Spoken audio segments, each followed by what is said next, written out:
Talking About My Generation, the podcast with Lee Scriven and Del Bromham.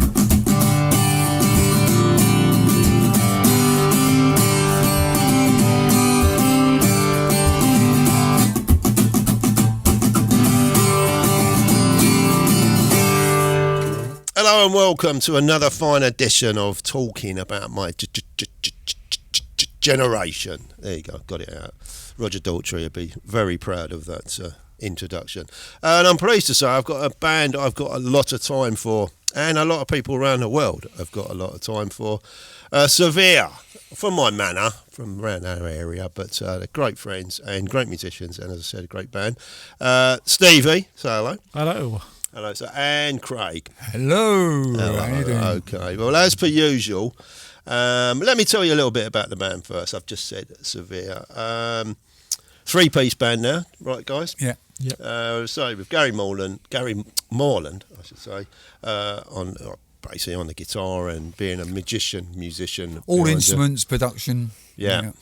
He might be joining us. He's just flying back from LA, and he's getting a private taxi, I should say, to get here on time. Yeah. But we'll see. I Just think it landed in Dunstable for some reason. And then Stevie Vega, Stevie, and Ian. Not Ian. No, Ian's not there. And Craig Hammond. So, That's great. Craig White, Hammond. I mean, on different names over the years. Oh, really? Okay. We might talk about that. Yes.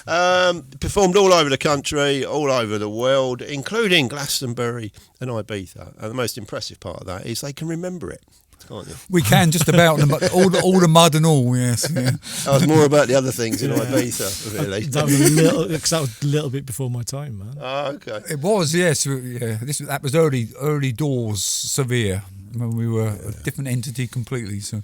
And they're on all the platforms. We'll talk about that as the show progresses on, some of the songs they've put out and how you can get to hear the brilliance of it. But as per usual with our podcast, we like to put them under the mincer and get their musical taste and a little bit of history out of them. Right, the first record you bought, Stevie?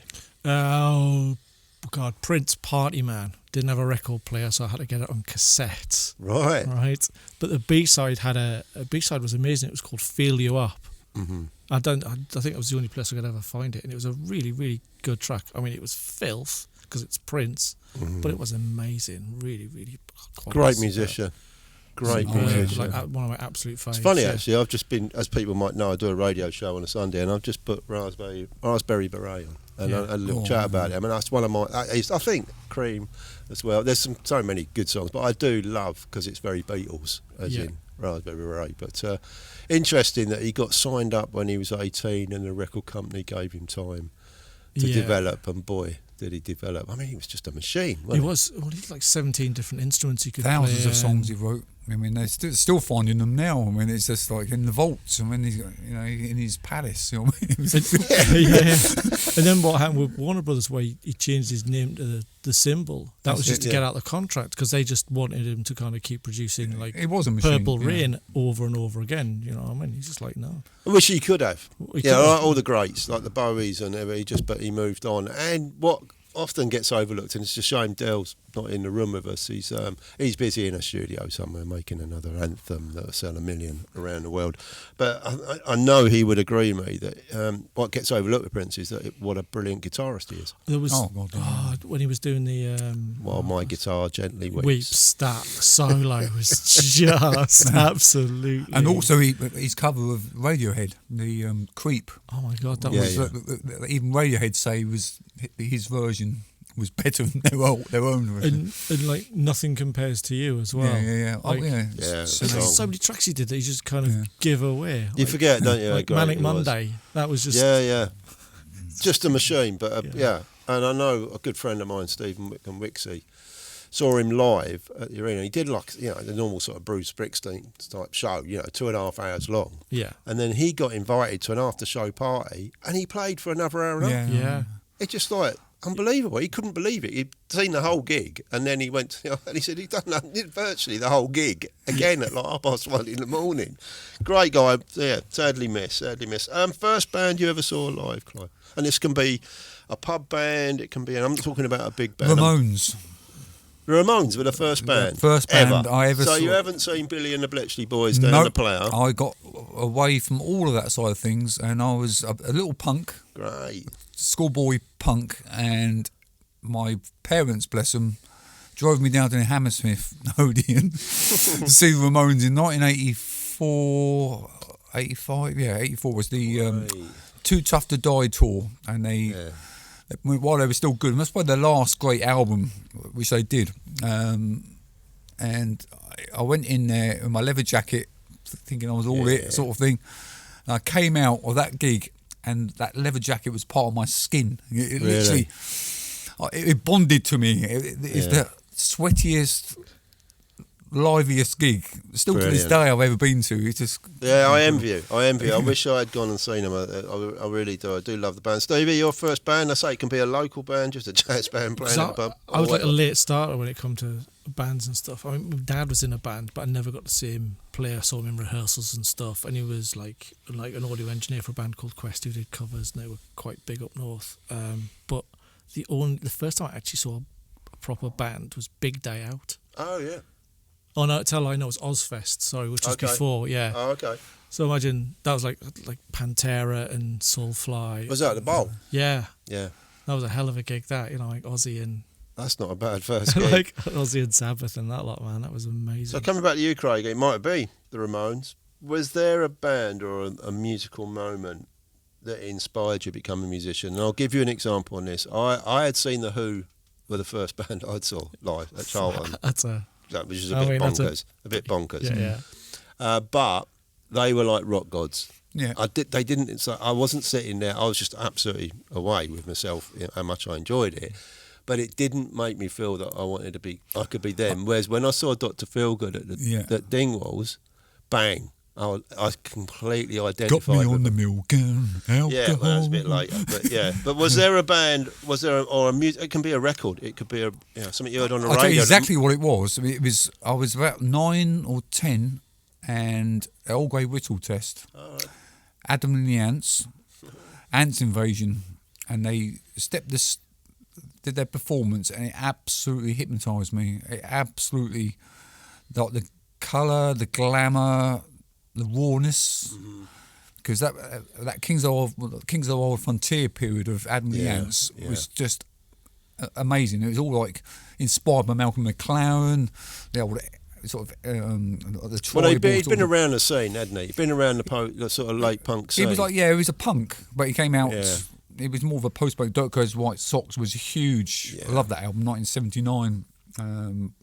But they were a big band, weren't they? They were like a killing joke of their time, as in, what I'm saying about this is before Top of the Pops. I mean, they were big, as in everybody was talking about Adam and the Ants. And I'm with you, when the first stuff started coming out, I'm thinking, whoa, having this 2 drummers, the glitter band, amazing. I was watching a documentary about Adam and this morning as I was getting ready. Oh, really? Okay. Yeah. It's just like it's kind of little. It was just like a little thing on YouTube, like 15 minutes, and he was just like listening to loads of kind of African music. So apparently Malcolm McLaren just put him onto some kind of this kind of African, I can't remember the name of it, Burundian music, where it's all kind of drums and stuff. Oh God, yeah.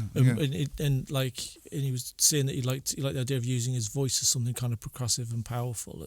I mean, I was pleased for him. Maybe he went on and won Grammys for Stand and Deliver and all the videos and that. But 3 or 4 years to pay the price. As in, it did. He's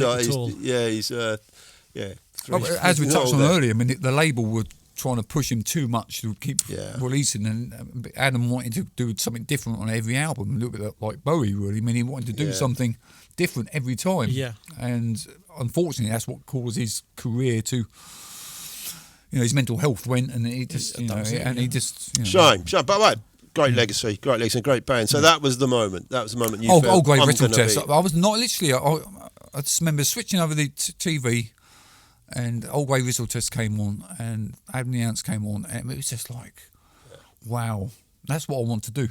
Yeah. It was that moment. Stevie, your moment? Was there a moment? I don't think there was a moment. I kind of fell into music by accident, because I'm a nerd sometimes. Yeah, like a proper full-on nerd. Really, Steve? I know, right? Who'd have thunk it? So I got into writing tunes Oh God! So this is like pre-internet, it's like much. So is there, to put it another way, is there a band you really look forward to listening to then that you've stuck with for a long, inspired you to write the kind of stuff that you do? Not necessarily inspired. Prodigy is something I listen to all the Yeah. time. Like that kind of, from a Sir-Vere standpoint, that whole kind of. I do like my aggression every once in a while. I do like something that's just kind of loud and aggressive. And So you'll be there at the bowl this summer. oh yeah, with bells on. Yeah, we're looking going. You know, Yeah, I think forward to everyone I that. know is going. It's just going to be a mad It's going mad to be weekend. mental. That. Great to see our international bowl, it's the bowl to us in our area. Yeah. We don't call it the international bowl or whatever, it's the bowl. And it's great to see it back, isn't it? Yeah. Really good. I went to the Forever Now last year and I really enjoyed that. That was really good. Here's a strange one for you. A moment in rock and roll history that you could go back in time to view in person, i.e. Woodstock, Beatles doing Hey Jude. What band or what moment in time? Might be the old Grey Whistle Test with Adam and you might be in the room. I'd love to. Nirvana at Reading Festival. Oh, yeah. But I was actually there in '91, not knowing just how huge they were. Right on that cusp, they were just literally just coming through, and that's the show where he climbed up all the rigging and all that sort of stuff. Kurt Cobain, he climbed up all the. It was chaos. It was absolute chaos. And he crowd surfed, and they stopped playing for ages. Or the bass player was just going for forever a day.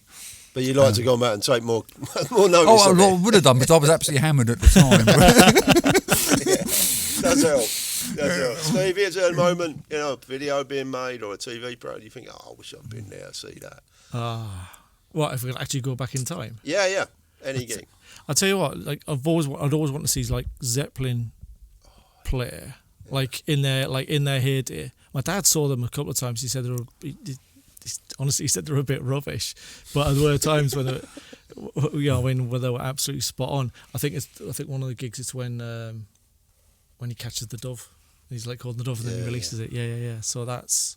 Yeah, you're right. Yeah, I think when we went to the States in '69, I've read the books, and I think it was one night in Boston where they played for something like 4 hours. Yeah. But they just said it was absolutely amazing.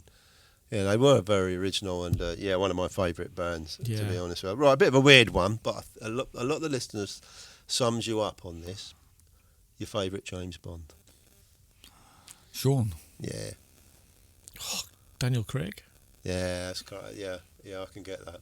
I think Daniel Craig is the new Bond, as in the new Sean. Oh, you can't. But I mean, it's just interesting. Some people have gone for Roger Moore, and I've had to run out of the room. But for me, it's just an interesting. Those two are the best. Definitely the two best Bonds. Right, before we get on to the band, and we'll just do a little bit of news. That's basically what's going on in the industry this week and this moment in time as well. Actually, I'll probably go on to the band after just this little bit. Interesting to see Michael Jackson's film has been released this week, and I think it'd be fair to say it's not been warmly received by the national press. I think, what was it, the stilted waxwork of a movie, said the Independent. A ghoulish, soulless cash grab, said the the Telegraph. Skin-tingling whitewash was another one. What was the BBC? The BBC one I've got here, something. A bland and barely competent daytime TV drama. Whoa. Nice. But we were talking off air, and this reminds me of The Greatest Showman when the film came out, and it got absolutely panned. And as we all know, went on to sell, made hundreds of millions of pounds and become one of the most famous music-based films of all time. And I went and saw it because of the hype. I thought, I've got to go and see this because everybody's going. And actually, it was all right. It was, I didn't go and buy the soundtrack, but we're interested in the film, and I think I've got a funny feeling it's going to do that. I think it's like the people going, you're left-wing writers or whatever, you're great, but actually I really like Michael Jackson. And apparently from the film, it sort of it doesn't go into the dark side, and we'll leave it there, okay, which is understandable. And what I found really interesting is the film has got all the original music, so it's all been remixed, and so Off the Wall, Jackson's. It's all Michael Jackson's. It's not someone singing Michael Jackson. It's Michael Jackson. And I'm thinking, if they've got that right, and you're not too bothered about the dark side of Jackson, then you probably might enjoy the film. But yeah, that's the thing with artists, isn't it? Is it's separating the darkness from the creativity. Sometimes you can't. That's what makes them. Yeah, exactly. Exactly. That's the thing. All I can remember, I mean, I'm a bit older than you guys. I can just remember that in the 70s, especially when I was in London, people loved him. Absolutely loved him. He was a real role model for him, and there was someone he was really proud of, right up to Off the Wall, really. Yeah. And then I think Thriller, they thought, that's a bit of a novelty. I think actually, I'd say for a lot of my generation, I think some people loved him for his fashion and for his music and the way he was. The Motown 25, when he did the moonwalk, then it all got a bit silly, didn't it? Which is like, I've always thought about the moonwalk. It's like James Brown was doing it in the 60s. Yeah. It's like, hello? Yeah. A bit strange. Fan of his at all, Jackson? Yes, don't listen that often, but yeah, I mean, again, what you just touched on, I think The Wall and Thriller, great albums, but after that, really, no, Black and White had a, it all went a bit, yeah, exactly. I think Thriller was it. Thriller was just, Quincy Jones doing the knob work on that. Production work on that is just immense. Well, it's very contrived, but hey ho. Yeah, yeah, it was good. As in, they set out to make an album that was going to sell millions, and they did it. Which is I suppose everybody wants to do that, but they did it with aplomb. But I don't think he would have done it without Quincy. Okay, right. Interested just locally. I was just talking to you off air. We're in Milton Keynes. When did you were born here or did you move here? Yeah, I was born Bletchley, Wadden Way, the old hospital down there. Mm-hmm. So yeah, my family's always been, Bletchley boy, grandparents, Bletchley Park. Father's had a business in Bletchley all right through. So yeah. Stevie, yourself? Geordie, sort of Newcastle originally. Yeah, that's what I am, believe it or not. Yeah. My grandparents, they came down in the Great Strike. He joined the police force. Yeah. It's like, I've got to get a job, actually, that'll do. It didn't last long. I can imagine there being a teeny bit of a... Yeah, he was a bit of a dodgy guy, granddad, but sussed. As in, you march to London, I'm going to get the train and get a job in the Met. But, Greg, you've been around the local scene. Is there some bands that you've really enjoyed seeing around this area? I don't get out to as many gigs. I mean, back in the day. Oh, back in the day. 80s, and, I mean, you were part of that. I always remember seeing you been around and doing stuff. And Well, before Sir-Vere, I mean, I was in bands, Gage, Shiny. We used to do all the pit stuff with Paul Rivers. We used to play with like the Able Mesh bands and Sharp Kiddie and Tuesday Strange. We were all on those bills all the time. We used to go off and then us four bands went off down to London and we did showcase gigs and stuff like that down there. As we've all done. Yeah. I mean, it's like, I mean, that's how well I started. I mean, back then I was working with Alec Milliner, who's Framework. Who's doing Magic Alec. Yeah. That's, I mean, before I got together with Gary and Stevie, that's who I was working with. So, talking of that, Gary and Stevie, when was Sir-Vere first formed? I formed Sir-Vere after the demise of previous band, and I was working with Dave Jones. Zed Bias did the big hit with Nicky Neighbourhood. I was doing drum and bass with him in sort of 97. That's when it sort of kind of stumbled into something, and then Spats, Ian Allen, we set up a studio together in sort of 98. And then we started demoing, sending out, getting all the big record company meetings. Gary joined sort of late 98 on guitar. I mean, since then he's learned to do everything else, but it's kind of, he originally just joined as a guitar player with the beats. And then sort of stepping forward a few more years, Stevie joined us through the Secret Screens. We did a side project called the Secret Screens. It was the Puppets. And Shadow Puppets, and so how many albums you put out in that time? Oh, crikey! A dozen? We're about to release very shortly. Next week, the whole process starts. We because we're signed through Virgin Music at the moment, they asked us to remaster and redo all our early catalogue. Yeah, that's what Gary was telling me. Which hadn't been touched for a while. So a lot of time and effort's gone into mastering around about 150 odd songs, 5 albums worth of early stuff. Most of it's never been out in the world at all. I mean, it was out on CD and vinyl, or CD vinyl and all with cassettes and stuff. So we've just got all that remastered. That process starts next week. So that's 5 albums of the early incarnation of Sir-Vere, and then we had since then we're about 13 albums in. Wow, amazing. Yeah. But are you glad you're of this age? Because, you know, I was in bands who wanted to reach an audience in the 80s, in original bands. I wasn't always in cover bands. I did have some, I did have some decorum. We did do something original. But of course, the hardest thing to do was get your music to people. And even if we went on little mini tours, we never did big tours like Del did and stuff like that. But, you had to take records with you, and then you had to ask them to try and buy a record after that. They looked at the record and looked at the bar and went, no, I'll go to the bar. It was so difficult.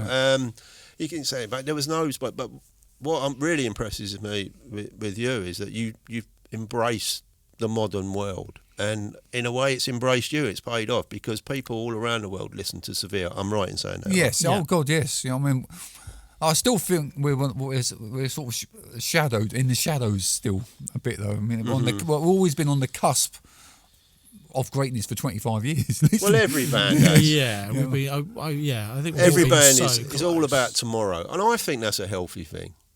Every band's wishing on tomorrow. Tomorrow's going to, might be the day, or next month might be the day. We spoke to Brent O'Halloran of Dancing Counterparts 2 weeks ago. Said exactly the same thing. Yeah, at some point, tomorrow's go, actually, you move on. But I get what you're saying. But what I'm saying is, like, if people are listening, you do get listened to around the world. Yes, yeah. And that must give you a lot of pleasure.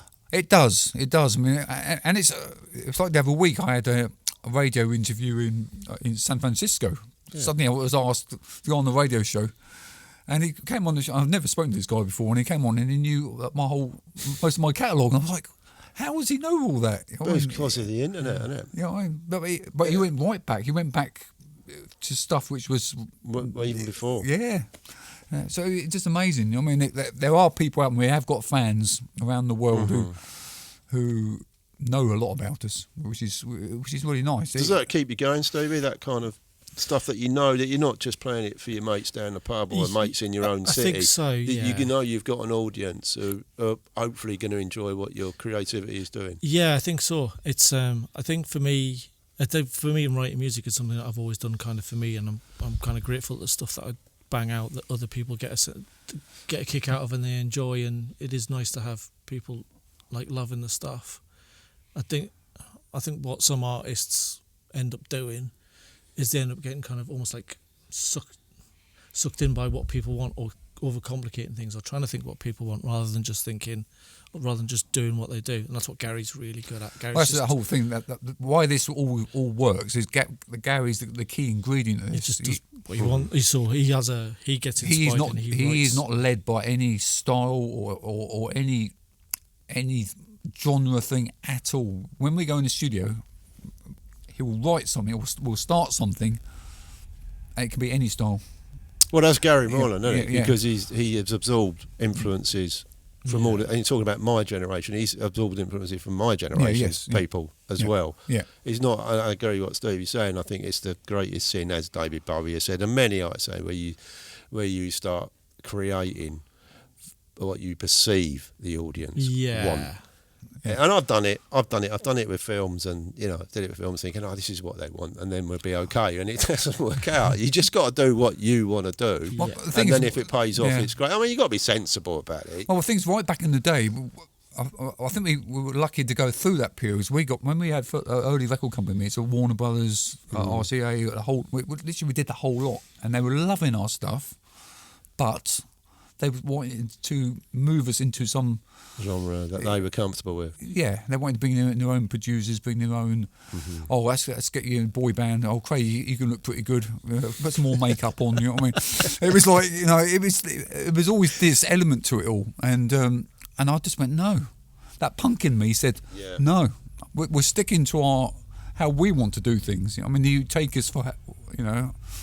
Well, I hear the influences. I must admit, on the tracks that I've enjoyed your stuff that you've been putting out recently, and I can always hear thinking, yeah, that's a bit of Berlin there, or a bit of this, or a bit of Lowen, or a bit of that, a bit of James Brown, with Gary, with his guitar and the feel, and it's And then with all the electronics thrown in it as well, because the fact is we are an electronic band, really. Yeah. I mean, but we do we try to be a rock band, but through electronic. Yeah, I mean, it's elements, very. I mean, give an example. I mean, I'd say perhaps the Prodigy or something. Give the listeners. I mean, hopefully, the beauty of this, we're going to tell them where they can go and listen to you. Yeah. They're not going to go away and go, well, I don't know where that band. I don't know. This is the beauty of the world we're living in, and we'll mention that in a minute. But just your own. Who would you, if you had to say, if you've met someone going, oh, we're a bit like, who would you say? Oh, crikey. I'll get Or a asked mix this. of. Well, if you do a search on us, I mean, people pretty much say we are somewhere in that Chemical Brothers, Prodigy, LCD Sound System, Soul Wax. We're in that kind of genre of electronic acts which do something a bit rocky. We use proper instruments, we use proper guitars, basses, which some of these other electronic acts don't do. I mean, we do actually, and Gary plays in a lot of, Yeah, I was just going to mention, I saw you at the Crawford Arms, famous venue in our manor, and I really enjoyed it. I thought it was great, but that's not something you sort of do too often, is it, the live stuff? No, we are currently working, Stevie's putting up a new live rig together, Right. and we are currently working on a completely new direction for our sound. Great. With visuals and stuff. It's going to be very exciting, and it's a little bit early to be talking about it too much depth. In the coming weeks. Because you're a front man. Yeah. You're a really good front man as well, as in what a front man should be. Yeah. You entertain and you absolutely, engage and you've got genuine passion. It's not like, I'll move my arms here because that looks good. No, you're just moving your arm because you're into it. You know what I'm saying? You know what I'm saying? Yeah. So I'm pleased by that. Yeah. But I get it with my young brother's in an electronic band, and I know this might sound a bit daft, but I feel, you mentioned Tuesday Strange. When they recorded, they were really powerful. Yeah. But I always felt in the PA systems we had at that period, it was never going to be as good. That's the trouble we've got. And that's the problem. I think it's still relevant to today. As in, I say, my younger brother's in a 80s synth band, and they are really.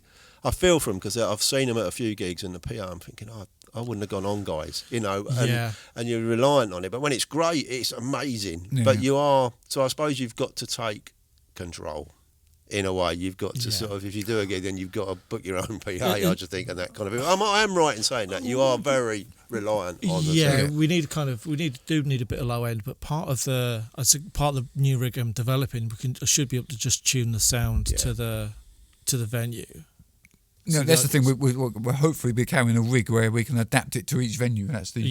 So it's scalable as well, so we could rock it. A spatial kind of room awareness of And as you say, and again reliant on visuals as well. And I think it's more than say a 4-piece Nirvana type band. They can just go and rock, have a couple of orange lights on, and job done. But it's a different case for electronic music. Again, I think if you need better lights and you need the visuals to go with it. So, but that's exciting though, isn't it? You must enjoy that creativity. Yeah, we've got the songs because since the Love Scope album, we've had a couple of reissues come out, sort of thing. Some of the older catalogue redone, but in the background we've been recording a lot. I mean, we've got another 4 albums of new material done. George Harrison, Mark II. But because we've been waiting on the Virgin, who have been quite slow on us in the last few months. We've stolen ourselves to the studio. We thought, let's write as many good songs as we can, and luckily we have, and luckily we've got a big catalogue now to choose from, and we're just going to pick and choose now. Okay, just talk about Love Scope, because that is a great album. You must have been really pleased with that. That was. Stevie, wasn't it? It was just those grin moments, when you get those little warm sort of grin moments when that was done, when it was put onto vinyl. Yeah, that was lovely. That feel. Honestly, having a physical copy of something rather than something that's released, because everything I'd released previously, it'd just been digital copies, but having something physical there. And Chris's artwork was just phenomenal. Well, the thing is, for Love Scope, see, that was a change of angle of direction. Gary decided that this was going to be as close as we can do to get to an indie kind of rocky kind of album. It's still got electronics in it, but it's a lot more stripped back, a lot more live musicianship on it. I mean, there's a lot more, I say, guitars, the bass, even the drums are from proper kits, you know what I mean? So, good album. You should be really proud of it. And I would say to the listener, if you want to start having a little listen to Sir-Vere, I know you want to sort of go to the new single, but perhaps go to Love Scope first and then progress up to we're going to talk about the new single. Yeah. You did some videos with that as well to the listeners. There's some great videos YouTube, you can see them all on YouTube. That's a good place to start with us. And you actually see the band in action. And doing around. I was there. Peer Pressure, Misophonia. And photos of you. It was great. Great session. Night Time, which is the video for Night Time. Have you seen that? No, I'm there. Okay, I'll have to go and have a look at that. Corford Arms. It was shot. My old management said, let's go to one at that local pub of yours, Corford Arms. We're going to shoot the video there, and they had us running around. We got some lads up from London to do the bits and pieces. But this is when we're kind of flirting with Wall of Sound, wasn't it? Psychobistic funk, that was. Okay, right. Let's talk about your new stuff then. New single coming out, I understand, soon. Is that a new release? Let's say something. I'm showing my age. Next week we've got come full cycle on ourselves, and we're about to do the reissue of the 5 early singles and albums. It's called a 5-some selection. So next week, Have a Nice Day is coming out, which is one of the classic Sir-Vere tunes we've done. There's about 9 different versions of the same song, which shows you how many times over the years we've kind of had a go at it. It's a great track. And then we've got a track called Gorgeous. It's coming out a week after. Every week there's a new release spinning out through Bandcamp. Yeah. Bandcamp, not Spotify, YouTube, is it just? It will be going on there. It's starting off. It's a Bandcamp exclusive to start with. Right. Okay. But in the coming weeks, it will be coming out on all. So I'm right in saying that people listen to this, because they listen all around the world, like you. Yes. As in your fans. They can access your music on Spotify and YouTube. Oh God, yeah. We're not lovers of Spotify. Yeah. Mm-hmm. And we don't push Spotify. We are up on Spotify. 99% of the material is up on Spotify. But Cube has or Tidal if you want to listen on streaming services, because they pay way more per stream. Yeah, I don't think people are bothered. Yeah, exactly. Because you use Spotify. But this is the point. I spoke to Brent O'Hara and the dancing counterparts the other week, but it's a shame that the percentage rate on Spotify is not higher, but they're there for them. Songs are going to be there forever, Craig. Once you've made the effort and you've shown your professionalism in getting the music up there, when you have grandchildren, you'll be grateful that Spotify is around. Oh yeah. I know you've got to pay bills and it doesn't make you famous, but I'm serious about that. And people like now are listening. It's what a fantastic, like I was explaining in the 80s, if I've been talking about my band in the 80s, no one would have ever heard them. Yeah. They can go on there and hear them, and then hopefully they might frustrating. order vinyl, they might order your T-shirts, they might, that kind of thing. There is other ways of making money, but I get it. Artists should get more, but the horse has bolted. Yeah, I think the biggest problem I had with Spotify is they're worth, $110 billion, and they give $700 million to AI for killing people, man. So I'm not a big fan of Spotify. But the thing is with Spotify, it's all in your hands. And the big boys, the Sony boys and all that, it is in their hands. And I think they gave up too quickly. 100%. If I'm honest, I just think they just went, it should be sorted. Is what it is.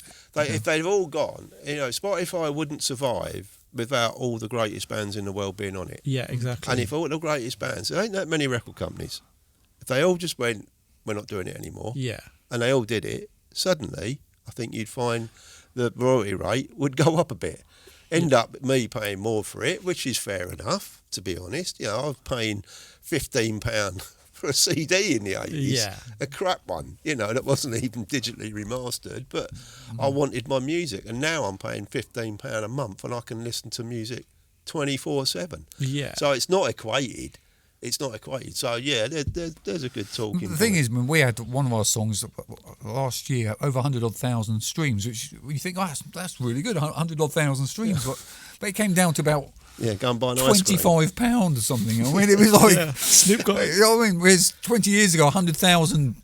That's a gold record, isn't it? Exactly. I mean, Well, yeah, you're not far wrong. I know how Paul Weller was saying about it, but like 2 million streams. And, but I think you just have to put that to one side and be grateful. I think even in a way, and I don't mean to be rude by this, in a position you're in, where I think you're seeking new listeners and new followers more than a paycheck. I think it's doing you a favour. Yeah. I think for the Paul Wellers and perhaps Dell and these guys, they need more. So there, probably another shows. It's just one piece of the whole. There's so many platforms now. That's the thing. I think, the cat's out of the bag. Because it's so much more based on algorithm now. I mean, everything now. I mean, it's just you talk about AI models. It's just for us now. We don't really plough much into Spotify for the playlists, but people are still picking us up through general algorithms. Yeah, if one of our songs, if they like that, you're like this. One of the songs, So again, that's I think that's a good thing. Yeah. If I like that kind of music, then they're going to say, you might like this, and I might. It's an awkward one. I'm going to come back to our little. Cause I'm hoping Gary's jet's landed and his private driver is going to come in, because I want to talk about the procedures of what you have to do when you now sign for a record company. We were speaking off air about it, but don't touch it yet. Don't touch it, because I want Gary, if he comes in, to talk about that. We spoke about Michael Jackson. Funny enough, this week in time. Excuse me, this date in time. We spoke about Prince. This week, Prince he had 6 albums in the top 40 just after he passed away on this day this week. And then the other one, Mick Ronson, sadly left the building. Which Gary would have probably had something to say about. He was the guitarist, if you're not unaware, with David Bowie and the Spiders from Mars. But he was fascinating character. He liked roll-ups and cups of tea from Yorkshire. But he did all like the string arrangements and on Life on Mars, and also the Lou Reed album, which is sadly left the building. Loved him to still been around. And I think he went on to produce Morrissey's first album as well, which I bought, and I really liked it.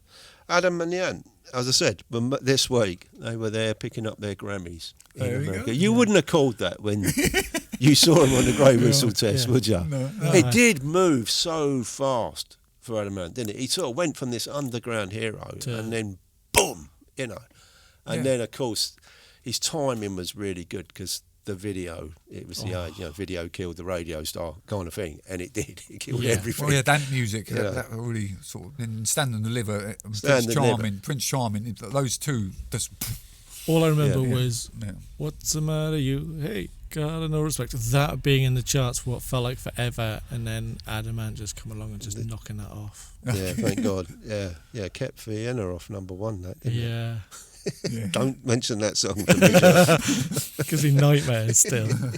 Grandad, why weren't you number 1? Shut up. Yeah, got it. Here's one I think you would like. Jam, this week, the Jam released their single In the City. Oh, okay. Yeah. Do you like the Jam? Are they one of your bands? I do, but when I was learning through my punk stuff, the Jam were kind of always on that edge of. They came from the punk scene, but they were a mod band. You know what I mean? So, but yes, I did. I mean, Eaton Rifles is my favourite one of their songs, I think. And here's a good one for you. We've been talking about value for money, or lack of it, and what you get as a musician.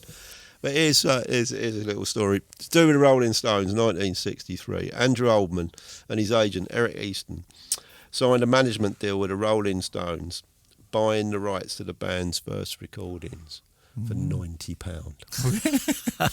That's not bad, is it? That's not a bad deal. That's not a bad deal. What's that in today's money?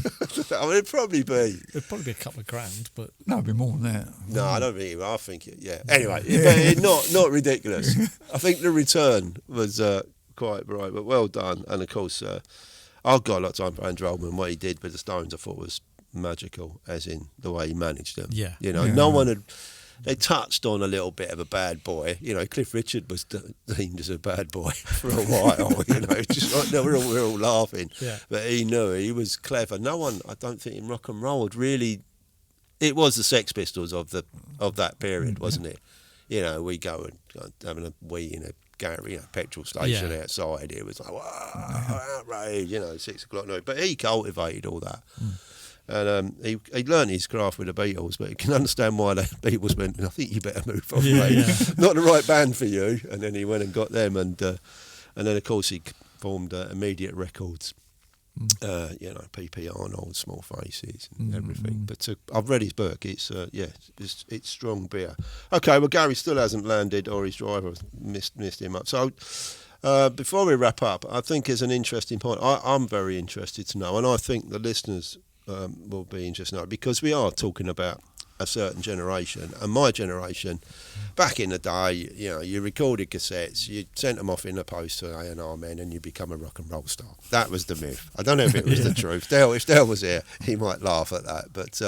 But once you got signed, which Dale would know about, and we're going to talk about next week's show. We have actually got a record company coming in. It's going to be very interested on this sort of subject, that you work with an A&R man. You were normally given a 3-single deal to develop your career, but that's completely changed. And even more so, I mean, that changed over with the CD market, and then people cutting back and do 2 singles, 1 album, that kind of thing. But now, from what I'm hearing and from what I understand from Gary Mullen and yourself, it's the demands on the workload before you've ever earned any royalties is incredible. Explain, so if you had to do a 12-track album for the people you're working with at the moment, just explain to the listener how many versions of the tracks and how many formats you have to do now. Oh, crikey. Never ending. Right, okay. Well, it's not just what the record company asked for, because to be with the record company, they're trying to license your music and trying to find outlets for your music. So the sync world, which is the world of film and television, is very, very important now. Well, I'll stop you there, because it's profitable. Yeah, that's exactly it.